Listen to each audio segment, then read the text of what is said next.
Star Trek: Strange New Worlds features a first-time event after 60 years. For nearly 6 decades, Star Trek has boldly gone where no franchise has gone before, narratively, philosophically, and technologically.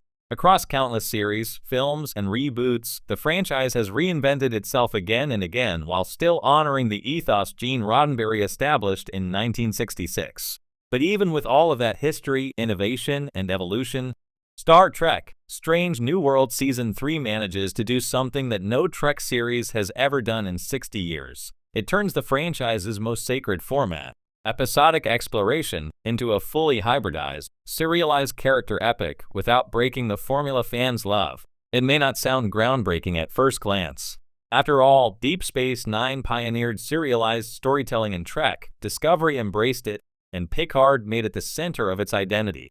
But Strange New Worlds has accomplished a first-time event. It merges the tonal flexibility of the original series with the emotional continuity of prestige television in a way that feels seamless, natural, and bold. And it all comes to a head in Season 3, a year that pushes the Enterprise crew into uncharted storytelling territory. This isn't just about bigger stakes or dramatic twists. It's about the series proving that Star Trek's classic DNA can evolve without mutating. It's the first time the franchise has genuinely balanced two creative eras at once, letting old-school adventure and new-school narrative depth coexist instead of compete. A franchise known for reinvention still had one boundary left. Star Trek has always thrived on transformation. From the exuberant optimism of the original series to the thoughtful diplomacy of the next generation, and from the darker political complexity of Deep Space Nine to the exploration-driven spirit of Voyager and Enterprise, the franchise can shift tones like a starship moving between warp factors. When Discovery relaunched the television branch of the franchise in 2017, it leaned heavily into serialized arcs with season-long mysteries and galaxy-threatening conflicts. This approach generated both intense excitement and heated debate among fans. Some longed for the return of episodic exploration. Others embraced the modern structure. In 2022, Strange New Worlds arrived like a beacon from the Federation itself, promising a return to episodic storytelling. And for 2 seasons, it delivered exactly that, but with subtle, creeping hints that it wasn't bound solely by the constraints of the 1960s format. Season 3 is where that promise crystallizes into something revolutionary. For the first time in 60 years, a Star Trek series is using episodic stories as vehicles for serialized emotional arcs with precision, revealing a structure Trek has never fully embraced until now. While previous shows have attempted blends, Strange New Worlds is the first to truly perfect the hybrid. Season 3 breaks the mold without breaking Star Trek. The core of the Season 3 shift lies in how the show treats its characters. Instead of self-contained emotional beats that reset each week, the season stitches together character journeys that evolve naturally across standalone adventures.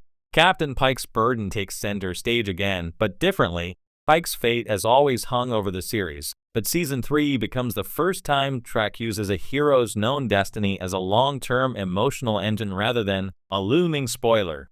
Episodes remain self-contained, but Pike's internal conflict, his fear, resignation, and hope, threads through them in subtle ways that culminate in a payoff the franchise has never attempted, a season that answers questions without undoing canon. Una, Spock, and Lon gain serialized emotional momentum.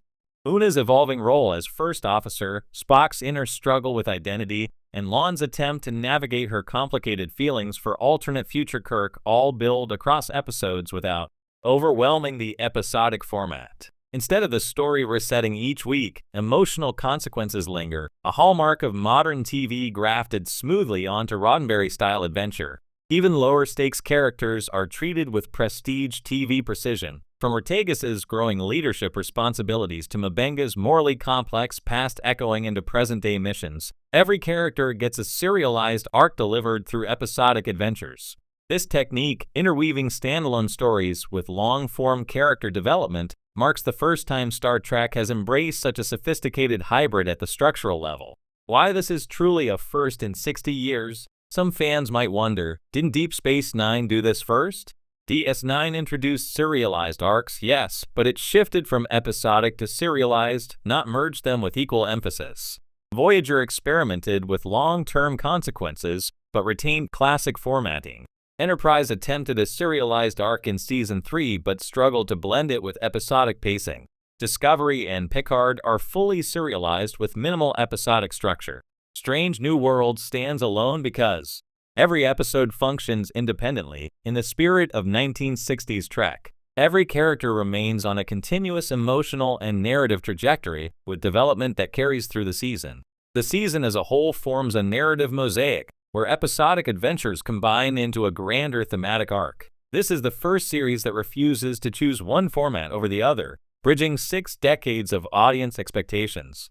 A season built on consequence, curiosity, and connection, the innovation doesn't just appear in structure, it manifests in the way the story world itself grows.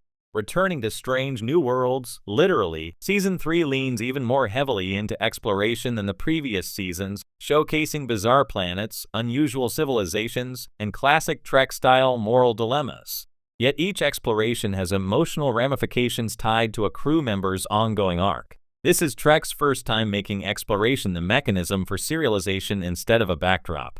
The tone shifts without feeling fragmented. Season 1 and 2 earn praise for their tonal experimentation, comedy, musical, horror, courtroom drama, and more. Season 3 keeps that tradition, but now the tonal shifts deepen the serialized arcs rather than disrupt them.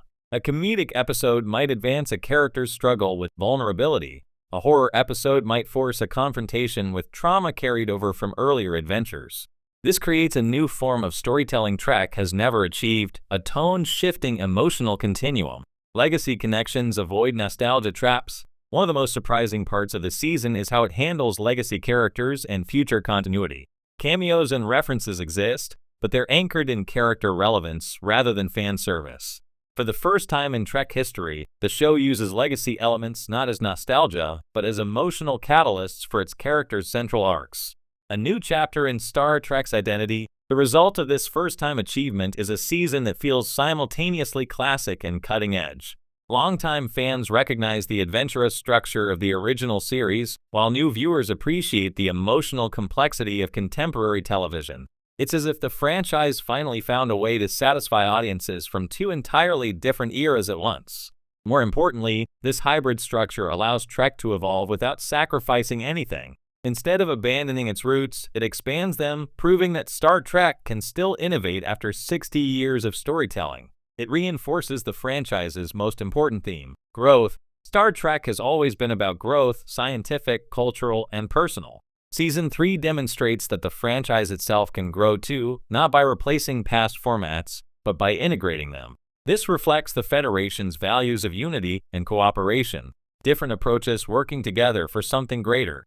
It opens the door for future series. If this hybrid structure continues to succeed, it may influence future Trek projects. New shows could adopt the blend, allowing for richer character development while preserving the sense of weekly wonder that made the franchise iconic. Season 3 of Strange New Worlds is more than just good Star Trek, it's a blueprint for the next era.